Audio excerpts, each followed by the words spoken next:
UDP.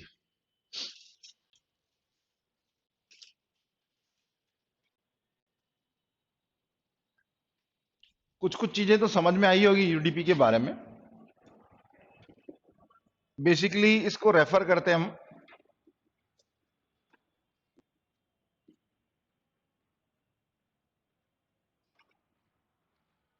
User datagram protocol की form में।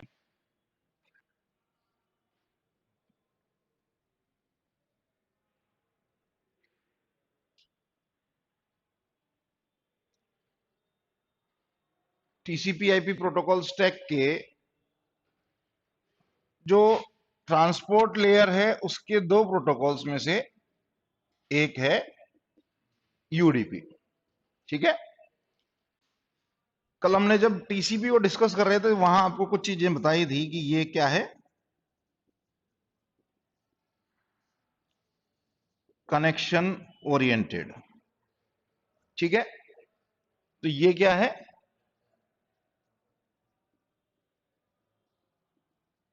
Connection less.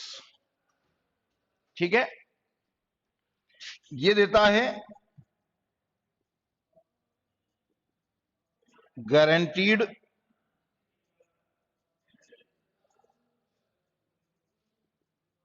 Packet delivery. ठीक है। और ये देता है बेस्ट एफर्ट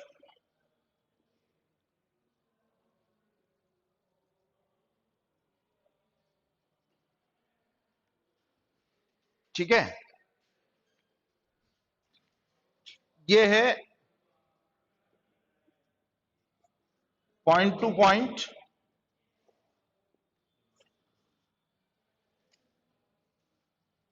और वन टू वन। ठीक है। ये है मल्टी पॉइंट और वन टू मैनी।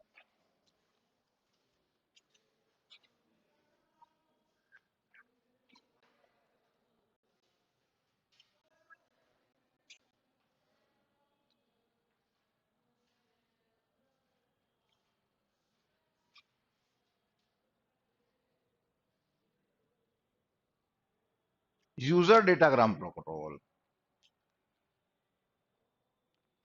लिख लीजिए। User datagram protocol user datagram protocol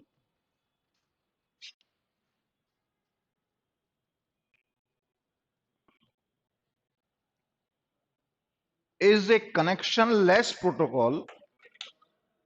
नहीं, ये तो मैंने समझाया आपको, नोट कर लीजिए साइड में, आप याद रखने के हिसाब से है ये चीजें। ठीक है। अभी हम इसके और भी कुछ एक पॉइंट्स हैं जिनको डिस्कस करेंगे, दोनों में डिफरेंस जनरली याद रखना चाहिए। UDP, user datagram protocol, is a transport layer protocol which is connectionless,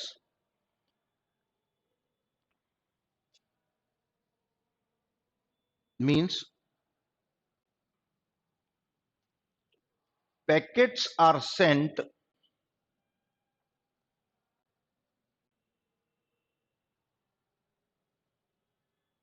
packets are sent without negotiation, without negotiation for connection, for connection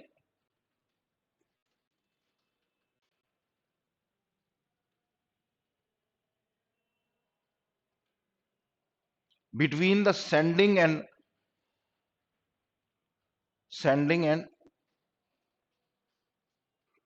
receiving host, sending and receiving host। Example दे सकते हैं कोई ऐसा होता है हमारे साथ?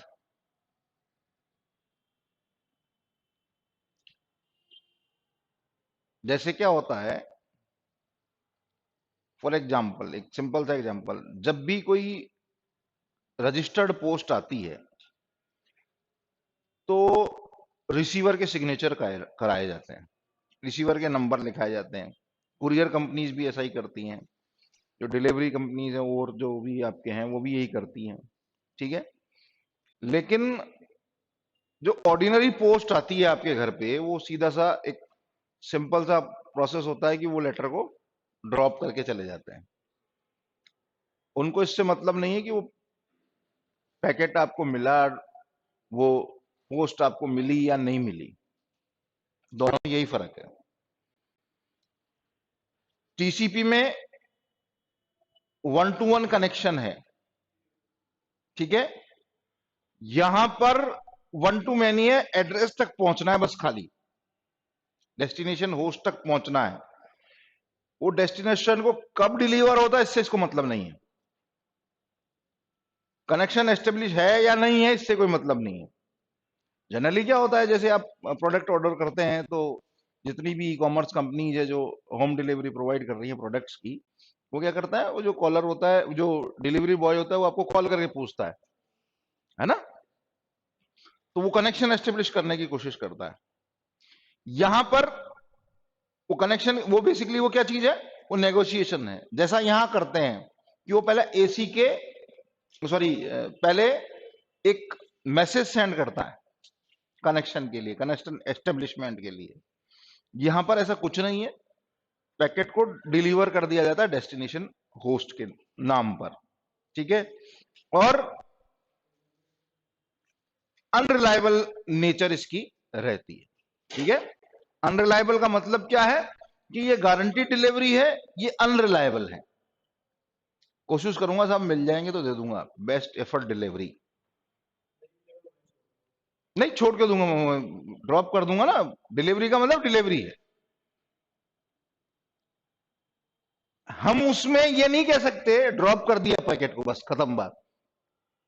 बेस्ट एफर्ट डिलीवरी, डिलीवरी क्यों कह रहे हैं हमको, कि for the sake of connection और for the sake of, we can say, timely delivery से कोई लेना देना नहीं है, टाइम बाउंड नहीं है कुछ भी। डिलीवरी तो है, लेकिन वो डिलीवरी कब होगी ये अश्योरेंस नहीं है, इसलिए इसको बेस्ट एफर्ट डिलीवरी कह रहे हैं। क्लियर, आगे लिखिए।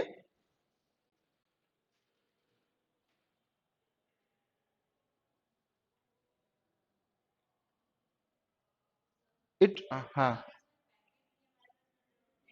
एक्चुअली क्या डेटाग्राम सेंड करता है ये, भाई है तो ट्रांसपोर्ट लेयर पर पैकेट ही ना, कर तो पैकेट की डिलीवरी रहा है, लेकिन वो क्या कर रहा है, उसको यूजर डेटाग्राम क्यों बोला जा रहा है, क्योंकि वो प्रोटोकॉल के अंदर ये सीक्वेंस है कि वो डेटाग्राम्स सेंड करता है, और वो डेटाग्राम जो होते हैं वो है तो ट्रांसपोर्ट लेयर पर, जो हमने पहले किया था वही चीज है पैकेट की फ्रेम में, फ्रेम आएगा वो पैकेट को रीअसेंबल करेगा, वही चीज है।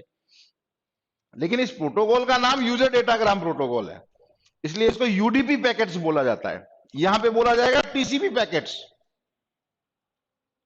ठीक है।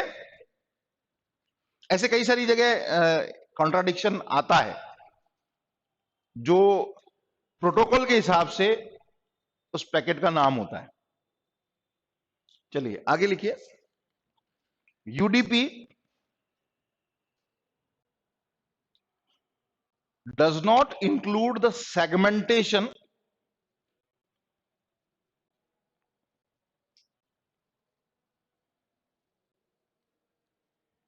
अलग अलग करके लिखना है इनको, पहले सेगमेंटेशन लिखो, फिर लिखो आप नेक्स्ट लाइन में सीक्वेंसिंग,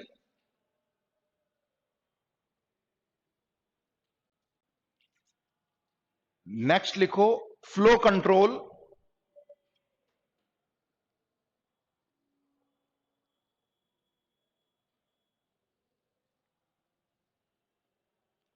फिर लिखो एक्नॉलेजमेंट,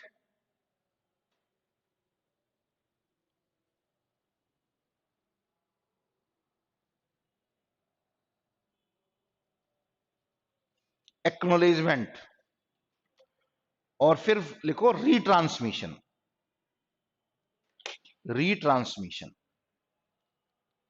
ये जितने भी लिखा है ये फीचर्स है टीसीपी के, जो इसमें अवेलेबल नहीं है, यूडीपी में अवेलेबल नहीं है, ये सब टीसीपी में होते हैं। सेगमेंटेशन, सेगमेंट्स जैसा कोई पार्ट यहां नहीं है, ठीक है। देन सीक्वेंसिंग, सीक्वेंस नहीं है, पैकेट है, पैकेट डिलीवर कर दिया, कोई नंबरिंग सिस्टम नहीं है, कोई सिंक्रोनाइजेशन नहीं है, ठीक है। Then comes acknowledgement, flow control, flow control को समझना। एक एल्गोरिथम का नाम सुना होगा आप लोगों ने,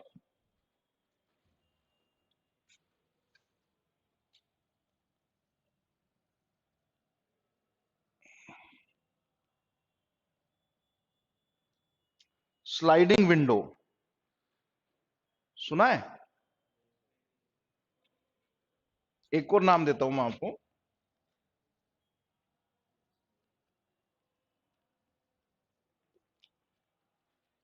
लीकी बकेट, सुना है नाम? नहीं सुना। ये बेसिकली फ्लो कंट्रोल मैकेनिज्म कहलाते हैं दोनों, डेफिनेटली हुआ होगा। स्लाइडिंग विंडो का मतलब सिंपल सा है कि ये दोनों फ्लो कंट्रोल मैकेनिज्म कहलाते हैं। फ्लो कंट्रोल क्या है वो समझना बात को। सपोज करो कि अभी हमारी क्लासरूम की जो कैपेसिटी है वो 100 स्टूडेंट्स की है, तो 100 स्टूडेंट्स तक तो हमको फ्लो कंट्रोल की जरूरत ही नहीं है।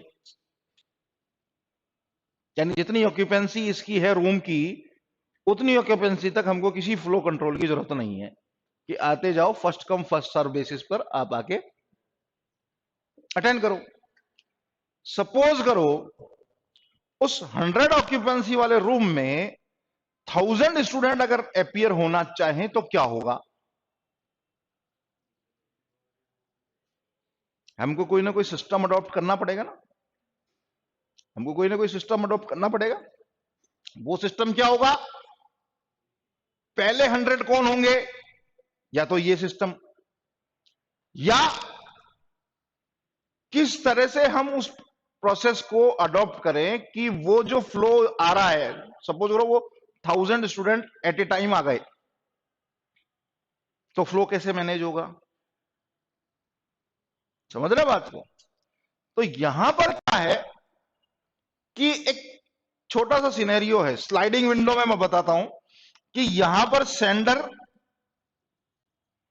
और रिसीवर,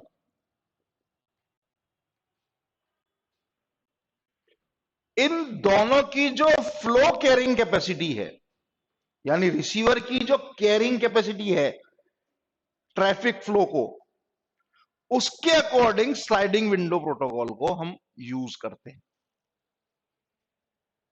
यहां पर एक स्लाइडर लगा होता है, वो क्या करता है, रिसीवर उस स्लाइडर को बंद कर देता है कि भैया मेरी अब कैपेसिटी नहीं है, जब पैकेट आगे फॉरवर्ड होगा तो मैं आगे, स्टोर एंड फॉरवर्ड मैकेनिज्म के बेसिस पर काम करता है। इसी तरह से जो लीकी बकेट सिस्टम है, स्लाइडिंग विंडो मतलब एक छोटी सी, सपोज करो अभी एक बड़ा दरवाजा है, कोई एक इमरजेंसी होती है और वो 1000 स्टूडेंट या जो 100 स्टूडेंट जो अंदर हैं, तो उनके लिए क्या हो, इमरजेंसी एग्जिट के लिए एक छोटी विंडो होती है, खिड़की तोड़ी जाती है, बाहर निकल जाते हैं लोग बाग। लेकिन उसमें भी कंडीशन क्या है कि वो क्योंकि छोटा एरिया है तो वो एक एक करके निकल पाते हैं, तो इसलिए कुछ लोग इंजर्ड हो जाते हैं। समझ रहे हैं बात को? तो कुछ पैकेट्स क्या होते हैं, क्रैश हो जाते हैं। तो यहां पर हम क्या कर रहे हैं, यहां पर हम उस फ्लो को मैनेज कर रहे हैं। ये कब होता है? ये तब होता है जब सेंडर और रिसीवर की कैपेसिटी में डिफरेंस होता है। दूसरा एग्जांपल इसी का, आप लोगों के घर पर जो भी कनेक्शंस हैं, मैं जनरली रूटीन लाइफ के आपको एग्जांपल देता हूं, उसके पीछे रीजन क्या है, हम उसको डे टू डे लाइफ में देखते हैं। आपके घर पे जिस भी तरह के कनेक्शन है, चाहे वाटर कनेक्शन हो चाहे इलेक्ट्रिसिटी का कनेक्शन हो, सपोज करो एकदम से वोल्टेज आ गया, तो आपके जितने भी इंस्ट्रूमेंट्स हैं वो सब क्या होंगे, हो जाएंगे। अब उसको मैनेज करने के लिए हमने क्या लगाया हुआ है, जो ट्रांसफार्मर है या कुछ और है, कुछ किसी किसी भी तरीके के उससे हमने उसको मैनेज किया हुआ है, क्योंकि हमारे जो इंस्ट्रूमेंट्स है उनके लिए हमको वोल्टेज कम चाहिए, सप्लाई में आ रहा है ज्यादा। क्लियर? तो रिसीवर एंड के ऊपर ये मैकेनिज्म है कि वो स्लाइडर लगा रखा है, इसलिए उसको बोलते हैं स्लाइडिंग विंडो। दूसरा जो कॉन्सेप्ट है leaky bucket system. Leaky bucket system में क्या होता है कि जो पैकेट्स आते हैं, पैकेट्स जो डिलीवर होते हैं, एक एक जगह डिलीवर होते जाते हैं, इधर पैकेट ट्रांसमिट होते हैं, एक साथ इकट्ठा होते रहते हैं, और इस बकेट से जो लीक कर रहा है, सिंपल से बात ये, वहां से एक एक करके फिल्टर होके फॉरवर्ड होते रहते हैं। ये फ्लो कंट्रोल का मैकेनिज्म है जो टीसीपी में हमको मिलता है, यूडीपी में नहीं है। सीक्वेंसिंग का तरीका हमेशा ध्यान रखना, जब भी हम पैकेट डिलीवर करते हैं तो पैकेट पर सीक्वेंस नंबर डाला जाता है। क्यों डाला जाता है? क्योंकि हमको ये नहीं पता है कि एक जो मैसेज है उस मैसेज में कितने पैकेट्स बने हैं, ऑब्वियसली। तो उस सीक्वेंसिंग का जो तरीका होता है वो भी टीसीपी में ही होता है, यूडीपी में नहीं होता है। ठीक है? फिर हमने बात करी एक्नॉलेजमेंट की।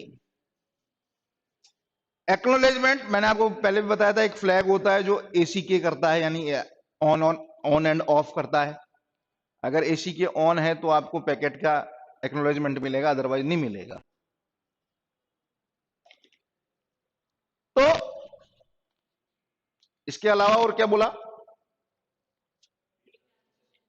रीट्रांसमिशन, क्योंकि वो गारंटी डिलीवरी है। किसी कारण से अगर पैकेट नहीं पहुंचा है तो एसी के अगर रिफ्यूज हो गया है तो वो क्या करेगा? रीट्रांसमिशन के लिए डिमांड कर सकता है। क्लियर? रीट्रांसमिशन होगा, पैकेट डिस्कार्ड हो गए, दोबारा से आएगा। क्लियर? यहां पर नहीं है, इसलिए इसको अनरिलायबल बोलते हैं, अनरिलायबल प्रोटोकॉल। क्वेश्चन पूछा जाएगा, कई बार पूछा गया है प्रीवियस एग्जामिनेशन में, which one is the unreliable transport layer protocol. ठीक है? क्लियर? चलिए आगे।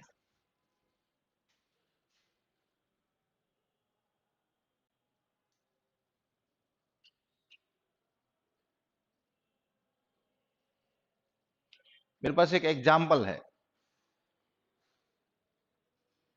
एक होती है रजिस्टर्ड मेल, जो आपका ईमेल एड्रेस है, आप लोगों ने कभी सुना भी नहीं होगा नाम। एक और मेल होती है जिसका नाम है स्नेल मेल।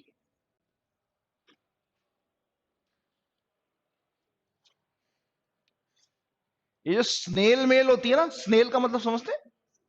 जानते हैं ना, एक जानवर होता है स्नेल, घोंगा, है ना, जो समुद्र के किनारे पाया जाता है। वो कैसे चलता है? शी शेल्स के पास। तो ये जो स्नेल मेल है, वो स्नेल मेल उस नेचर की है जो टीसीपी पर, यूडीपी पर वर्क करता है। और जो रजिस्टर्ड मेल है, अगर किसी ने आपको मेल फॉरवर्ड किया है तो डेफिनेटली आपको फॉरवर्ड विद इन सेकेंड्स आपको मिलेगा, जो भी उसका ट्रांसमिशन का जितना सा टाइम लगना है उतना टाइम आपको मिलेगा। किसी ने आपको अगर फॉरवर्ड ही नहीं किया है तो वो आपको नहीं मिलेगा। क्लियर? तो ये दोनों एक इसके अलावा भी मेरे पास कुछ एग्जांपल्स हैं। डीएनएस में हम लोग यूडीपी को काम में लेते हैं, तो ये यूडीपी कहाँ का काम आता है वो भी चीज है, तो लिख लीजिए एग्जाम्पल के तौर पर।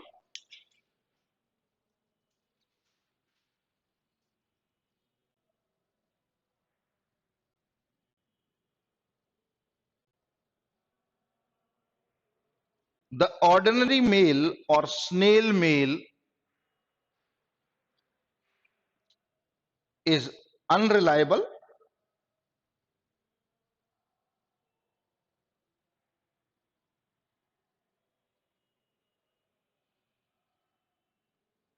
that is no guarantee that a packet sent will reach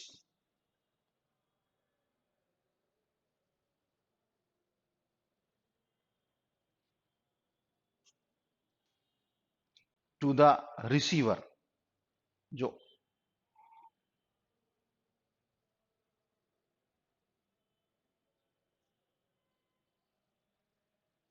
whereas the registered mail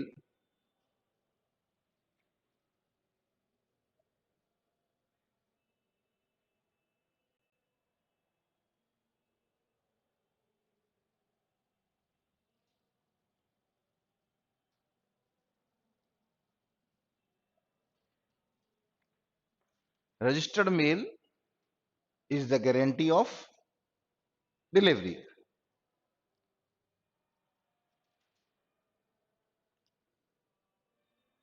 अब बात आती है कि फिर हम यूडीपी को काम में क्यों लेते हैं, जब रिलायबल ही नहीं है तो क्यों काम में लेते हैं?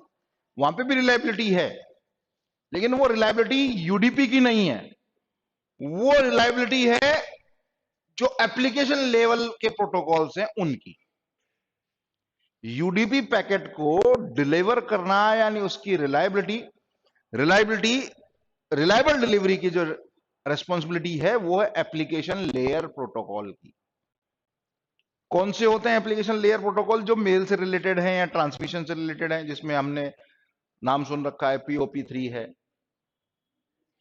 SNMP है, SMTP है, ठीक है, तो ये उनकी जिम्मेदारी है। इसी तरह से यूडीपी में ही अगर मेल से रिलेटेड चीज हो गई है, तो अगर ट्रांसफर से रिलेटेड है, ट्रांसमिशन से रिलेटेड है, तो वहां पर जिम्मेदारी है HTTP की। फाइल ट्रांसफर से रिलेटेड है तो वहां पर जिम्मेदारी है FTP की। समझ रहे? तो वो क्या हो गया, वो एप्लीकेशन लेवल प्रोटोकॉल है। यूडीपी पैकेट अगर है तो यूडीपी पैकेट्स को रिलायबल डिलीवरी प्रोवाइड करना एप्लीकेशन लेयर प्रोटोकॉल्स की जिम्मेदारी है। ठीक है, नोट कर लीजिए। Reliable delivery of UDP packets is the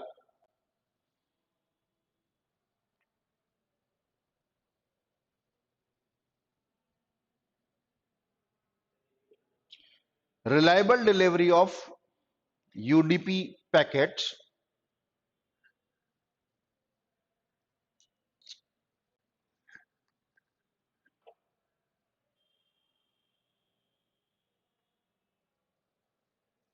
is the responsibility of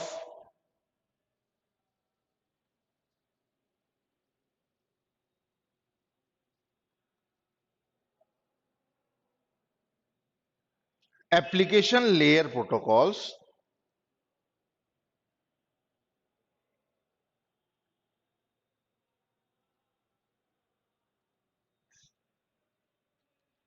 that uses, आगे की कहानी भी समझना, देखो आपको अभी तक क्लियर नहीं हुई होगी, that uses UDP as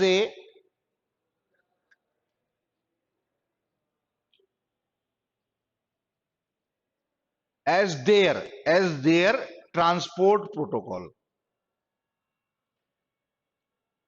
as their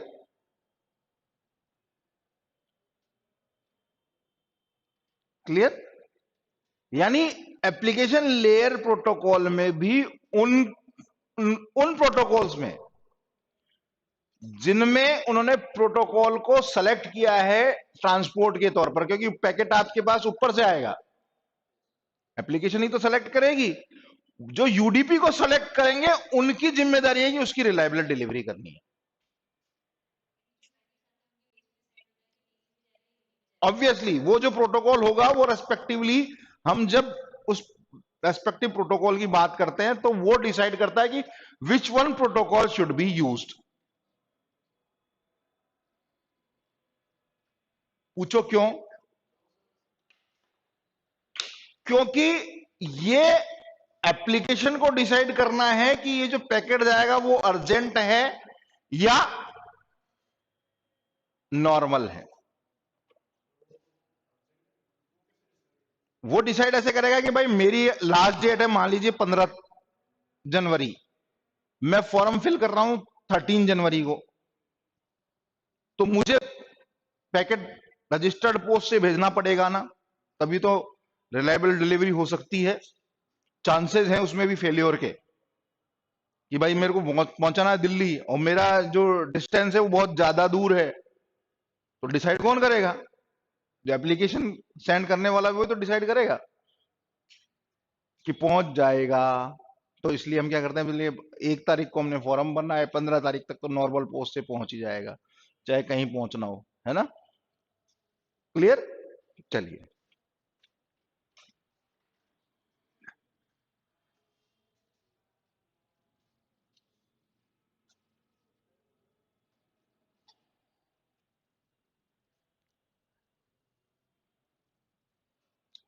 UDP considered as light weight protocol.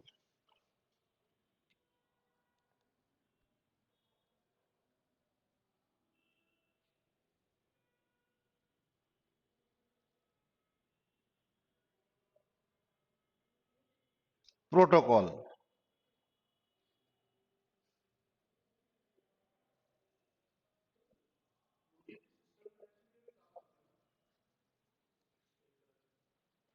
System connection UDP से कैसे होगा?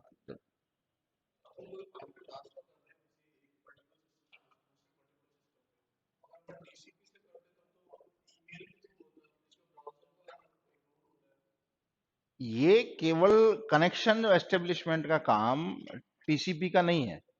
टीसीपी का है ना, यूडीपी का है। कनेक्शन एस्टेब्लिशमेंट केवल जो 3 लेयर्स हैं शुरुआती, उन्हीं से होता है। ये जो अपर लेयर्स हैं, ये सब क्या कहलाती हैं? मैंने बताया था आपको, these are the software layers only. हाँ, ये सब क्या है? सॉफ्टवेयर लेयर्स होती हैं। कौन कौन सी? नेटवर्क जो आपका नीचे वाली 3 को छोड़ दीजिए, बाकी 4 जो हैं वो सब ओएसआई की अगर बात करते हैं तो बाकी की 4 सब सॉफ्टवेयर लेयर्स हैं। ट्रांसपोर्ट को हार्ट ऑफ नेटवर्क कहा जाता है, ठीक है? तो ये क्वेश्चन बनते हैं इस तरीके के। हाँ, एप्लीकेशन में ट्रांसपोर्ट नहीं आएगा तो अलग हो गया ना, लेकिन वो कोर पार्ट है उसका। ट्रांसमिशन का कोर पार्ट है। कनेक्शन एस्टेब्लिशमेंट, कनेक्शन टर्मिनेशन, 3 जो 3 वे हैंडशेक जो कल हमने बात की थी, वो ट्रांसमिशन से रिलेटेड है, ठीक है? Then comes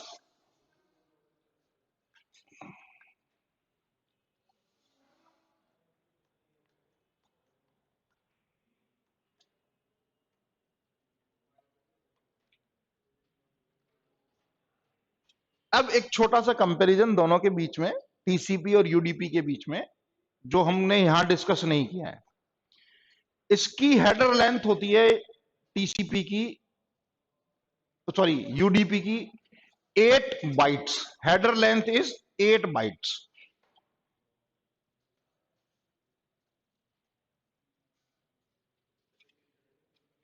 header length 8 bytes.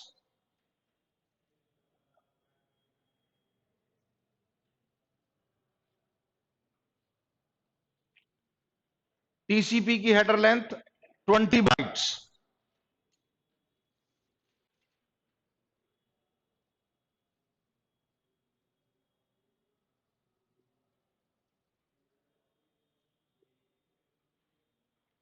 इसमें केवल 4 फील्ड यूडीपी में, हेडर में केवल only 4 fields are there.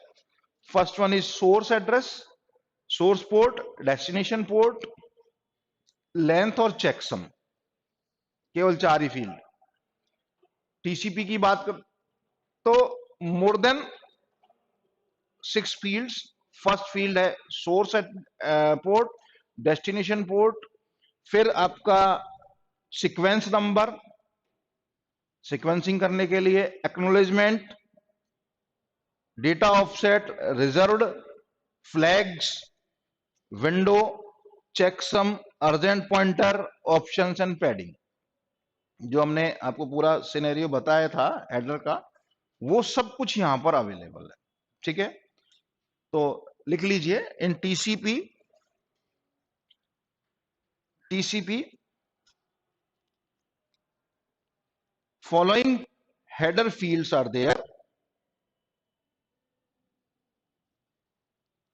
source and destination ports,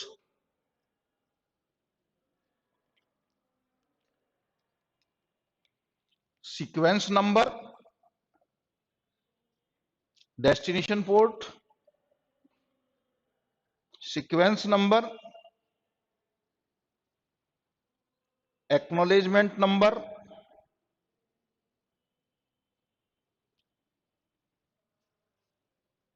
data offset,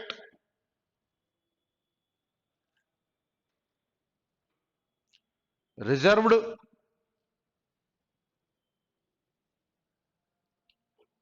flags, flags, window,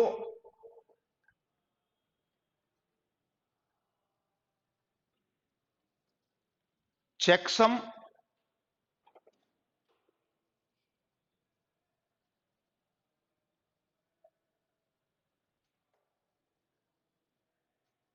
urgent pointer, TCP के बोल रहा हूं सब, चेकसम इसमें भी होगा, अर्जेंट पॉइंटर एंड पैडिंग।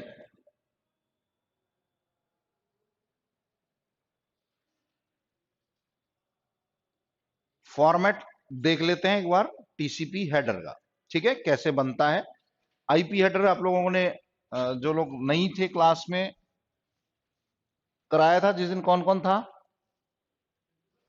हाँ।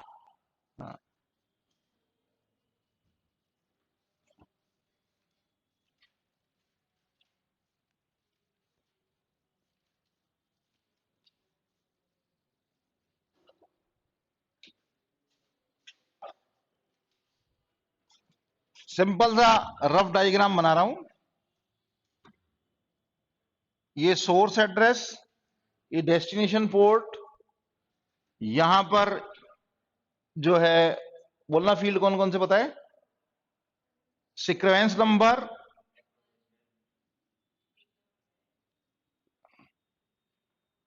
ये डेटा ऑफसेट,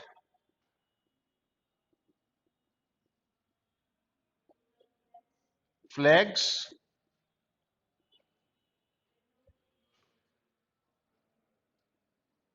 विंडो और ये checksum, then options plus padding, ये सोर्स पोर्ट और ये डेस्टिनेशन पोर्ट।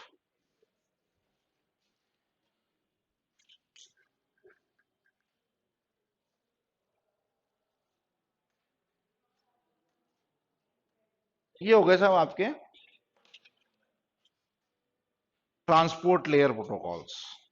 ठीक है, अब कुछ इंटरेस्टिंग पर चलते हैं जो आपको अच्छा लगेगा।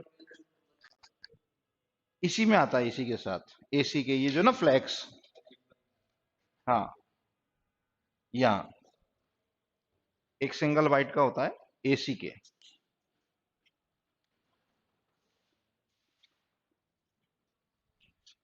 नेक्स्ट हेडिंग डाल दीजिए application layer protocols.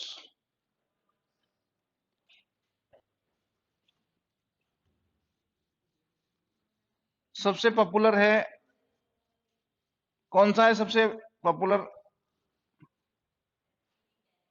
FTP, telnet, HTTP, HTTP, FTP, telnet, SNMP, SMTP, ठीक है, और आर्मोन, पीओपी 3, है ना?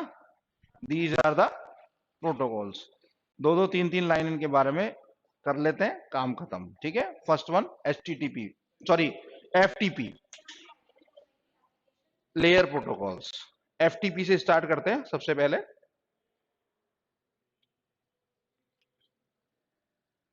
DHCP ये सब इसी में आएंगे। DNS, DNS भूल गए हम। DHCP, DNS, ठीक है, बहुत सारे हैं। ठीक है, टोटल एप्लीकेशन जितने भी टाइप की होती है उनके सबके रेस्पेक्टिव प्रोटोकॉल्स होते हैं। ये पॉपुलरली हम इसको अंदर इनको इंक्लूड करते हैं। ठीक है, number one FTP, it is referred as FTP, file transfer protocol.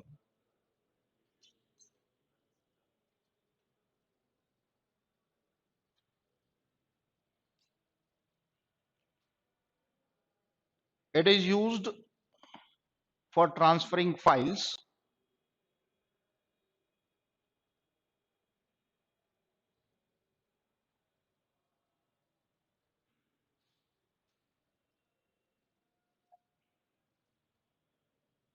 between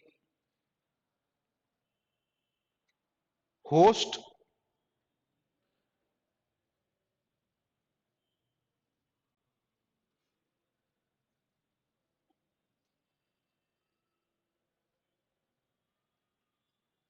between host.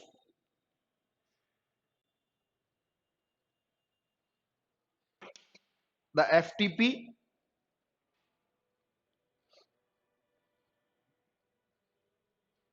is the one of the earliest internet protocols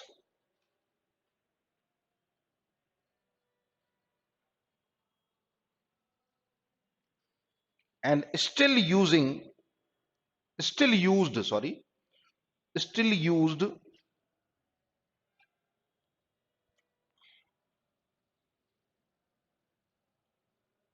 for uploading and downloading files between clients and servers.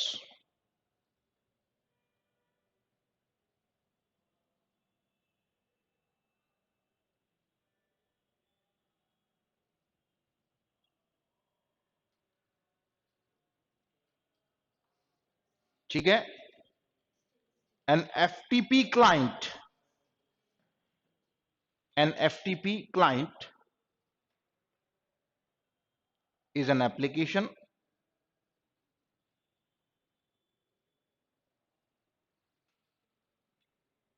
that can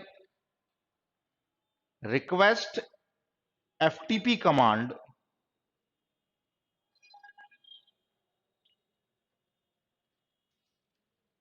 to an FTP server,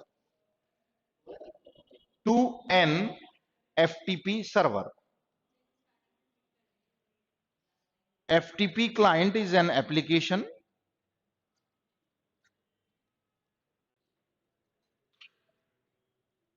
that can request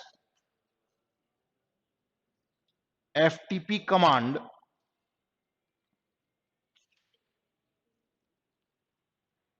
to an FTP server.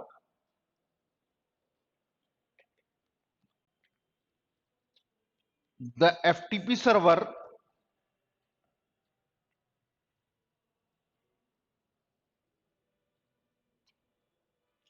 is a service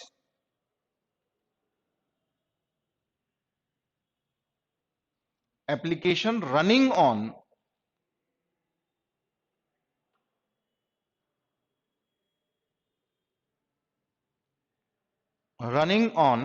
a server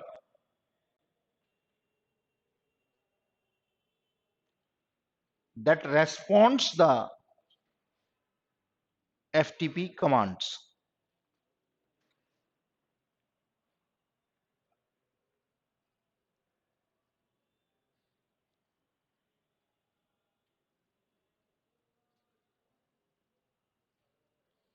simple सा concept समझ लेना। Client server application समझते हैं। ये simple सी applications हैं और ये बहुत पहले से यूज की जा रही हैं। यानी इसको हम CLI बेस्ड पर भी काम करते हैं इससे, यानी कमांड लाइन पे भी हम इसको यूज कर सकते हैं। GUI पे तो करते ही करते हैं, GUI की एप्लीकेशंस होती है, जैसे आपके पास स्मार्ट FTP, ये एप्लीकेशंस हैं, क्यूट FTP। सिंपल सा तरीका, आजकल हम वैसे फाइल्स को ट्रांसफर करने के लिए इसको यूज नहीं करते, लेकिन जब सिंपल नेटवर्क में हम फाइल्स को ट्रांसफर करते हैं तब हम FTP कमांड्स को यूज करते हैं। और FTP कमांड क्या करता है, बेसिकली जो क्लाइंट साइड है जिसको भी इंफॉर्मेशन चाहिए वो एक FTP कमांड जनरेट करता है और रिक्वेस्टेड फाइल को वो किससे मांगता है, FTP सर्वर से, और वो सर्वर उसको रेस्पॉन्ड करता है। सर्वर क्या है, बेसिकली एक सर्विस एप्लीकेशन है, वो क्लाइंट एप्लीकेशन है, ये सर्विस एप्लीकेशन है। आप में से कितने लोगों ने वेबसाइट्स अपलोड किए हैं, किया है, तो वहां पे आपने कौन से टूल को यूज किया था फाइल अपलोड करने के लिए? cPanel से किया था। तो FTP क्लाइंट मांगा था कि उसने कहीं पे लिखा था क्या, अपने आप ही? अच्छा, आपने उसको गौर से देखा नहीं। एक्चुअली आप जो ब्राउजिंग करते हैं ना, तो ब्राउजिंग में आप जो फाइल लोकेशन डालते हैं उसके बैक एंड में FTP, जब आपने cPanel पे अपलोड की फाइल तो उसने आपसे लॉगिन आईडी पासवर्ड मांगा होगा। लॉगिन आईडी पासवर्ड मांगते ही दो पैनल खुले होंगे, एक लेफ्ट हैंड पे एक राइट हैंड पे, इस तरह से किया है या डायरेक्ट ही?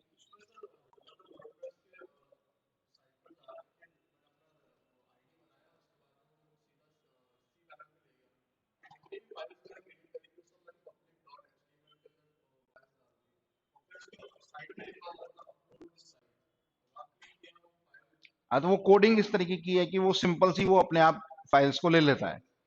अदरवाइज जब इनिशियल वेबसाइट जब क्रिएट की जाती है, अगर आप उसके थ्रू नहीं कर रहे हैं तो आपको एक एक फाइल को अपलोड, क्या आपने वहां पे उन फाइल में जाके चेंजेस भी किए हैं कभी लोकेशन पे जाने के लिए? नहीं किए हैं। तो सिंपल जो तरीका होता है FTP का, जो सबसे पहला, ये FTP बेस्ड एप्लीकेशंस है। अब वो क्या करती है कि सिंपल सा उन्होंने उस पे ही कोडिंग कर दी है, जो एप्लीकेशन है उसी की कोडिंग वहां पर कर दी है और वो FTP क्लाइंट के थ्रू ही ट्रांसफर हो रही है। ऐसे कई बार एरर्स भी आती हैं उसमें, कई बार एरर्स आती हैं कि FTP क्लाइंट एरर, इस तरीके की वो पोर्ट नंबर आपको देगा, और ये चांसेस बहुत कम होते हैं, कई बार सर्वर रेस्पॉन्ड नहीं करता है। तो ये तो सिंपल एप्लीकेशन है FTP, केवल फाइल ट्रांसफर के लिए हम इसको यूज करते हैं।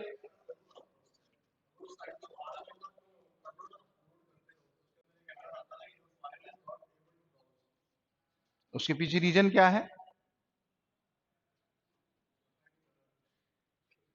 चलिए ठीक है। देन कम्स एक और एग्जांपल है इसका, जो लोकल होस्ट पे काम करते हैं उनके लिए एग्जांपल है IIS सर्वर जो होता है, उस पे हम लोग फाइल ट्रांसफर करते हैं। एक लोकल सर्वर हम लोग यूज करते हैं जनरली, जो PHP और क्लाइंट साइड स्क्रिप्टिंग जो लोग करते हैं उसके लिए हम इसको यूज करते हैं। ASP पेजेस अगर आप बनाते हैं, ठीक है, JSP पेजेस बनाते हैं, वो टॉमकैट के ऊपर काम करते हैं, वो IIS के ऊपर काम करते हैं। Then comes telnet. Telnet is another application level protocol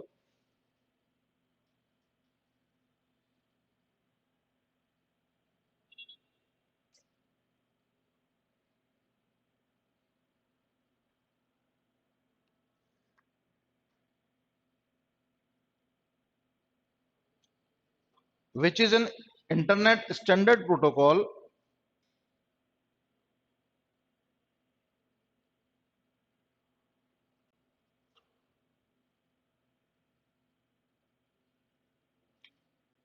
an internet standard protocol for executing commands, for executing commands on remote host, remote host,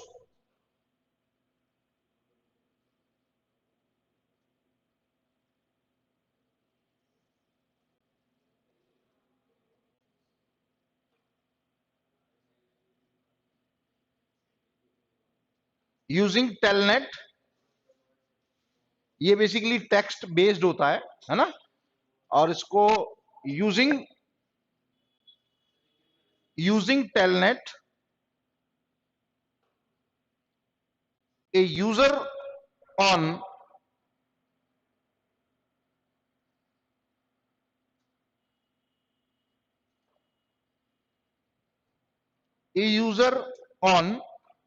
one IP host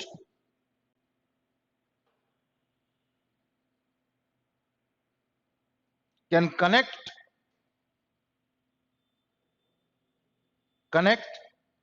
and run text-based commands on the remote IP host.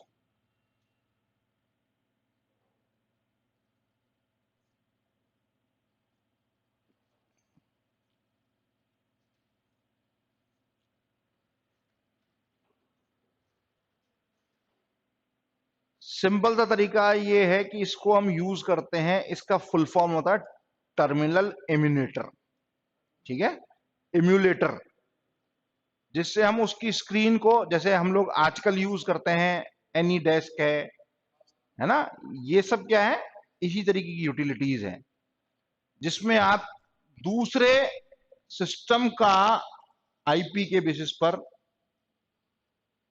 Access कर सकते हैं, IP address. इसी तरह से एक utility आती है आपकी, कौन सी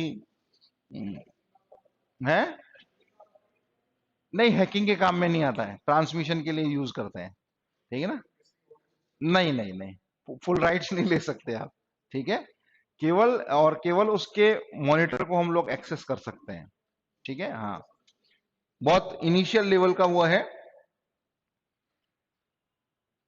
और इसका जो बेसिक यूज है वो सिंपली यूनिक्स बेस्ड सिस्टम्स पे काम करने के लिए है, यूनिक्स बेस्ड सिस्टम पे हम काम करने के लिए हम इसको यूज करते हैं, जिसमें ईथरनेट सर्विस जो स्विचेस हैं उनके लिए, ये रिमोट एडमिनिस्ट्रेशन से related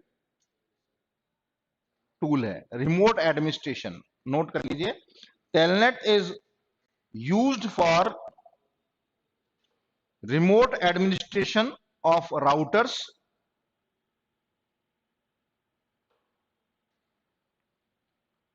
Ethernet switches, routers, Ethernet switches, Unix mail and web servers. Unix mail and web servers.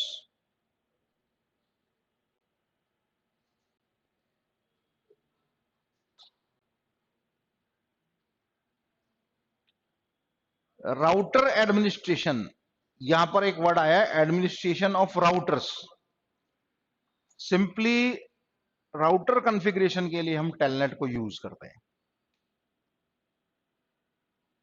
किसी एक लोकेशन पर हम बैठे हैं और हमारा राउटर रिमोटली कहीं पर हमको एक्सेस करना है, तो हम टेलनेट कमांड्स को यूज करेंगे। ज्यादातर नेटवर्किंग में जो कमांड्स होती हैं या जो एडमिनिस्ट्रेशन होता है वो कमांड बेस्ड होता है, आप लोगों ने सुन रखी होगी कुछ कमांड्स,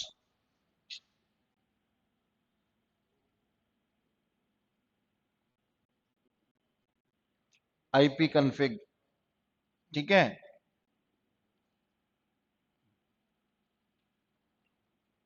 विन आईपी सीएफजी,